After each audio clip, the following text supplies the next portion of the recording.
all the people are sleeping. It's midnight. The last third part of the night begins. There is none except you and Allah. Allah comes down to the first heaven, to the heaven of dunya. Allah comes close to you. Allah subhanahu wa ta'ala now wants to talk to you privately.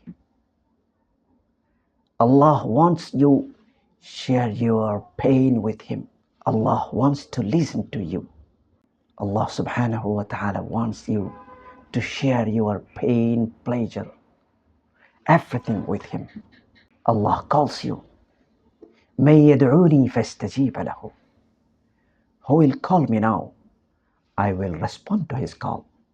Allah subhanahu wa ta'ala wants to accept your dua. Allah subhanahu wa ta'ala wants to accept your supplication.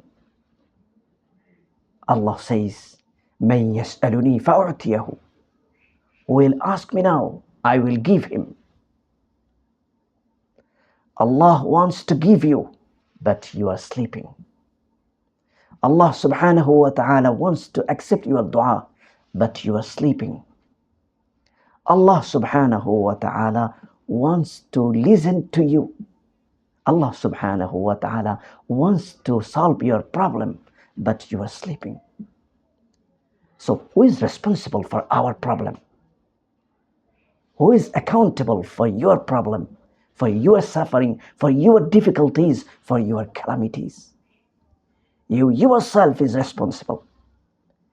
We ourselves are responsible.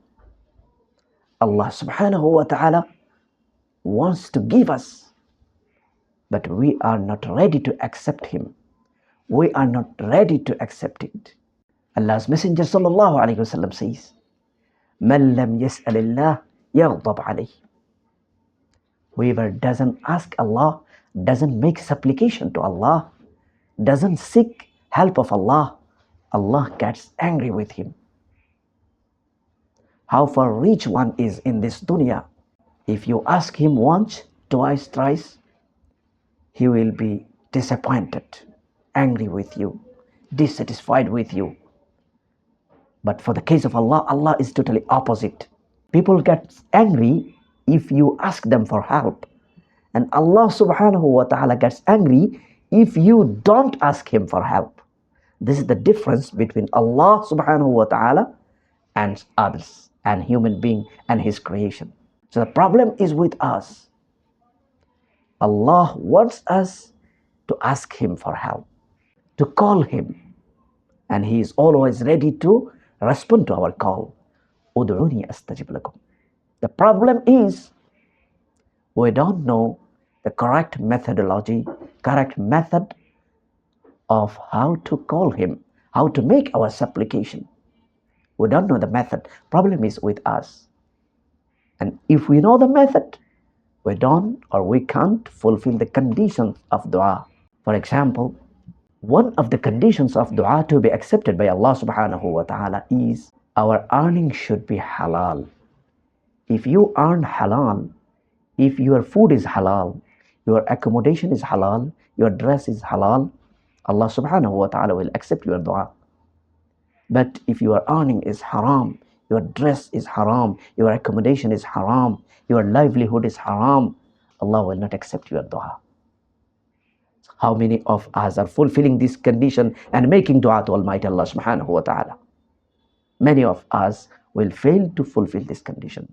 So problem is with us, not with Allah. Allah says, Ud'uni astajib lakum. Call me, ask me, make dua to me, I will respond to you. This is Allah's promise, and Allah says, Inna Allah la yukhliful mi'at. Allah subhanahu wa ta'ala always keep His promise. Allah subhanahu wa ta'ala never fails to keep His promise. Inna wa'dallahi haqq. Allah's wa'da, Allah's commitment, Allah's word is 100% true. There is none more truthful than Almighty Allah subhanahu wa ta'ala. وَمَنْ أَصْدَقُ مِنَ اللَّهِ قِيلًا. Nobody is more truthful than Almighty Allah subhanahu wa ta'ala. Allah never tells lie. So when Allah says, Ud'uni astajib lakum, Call me, I will accept your dua. Make supplication to me, I will accept your supplication. You have to believe is 100% truth. But the problem is with me if my supplication is not accepted.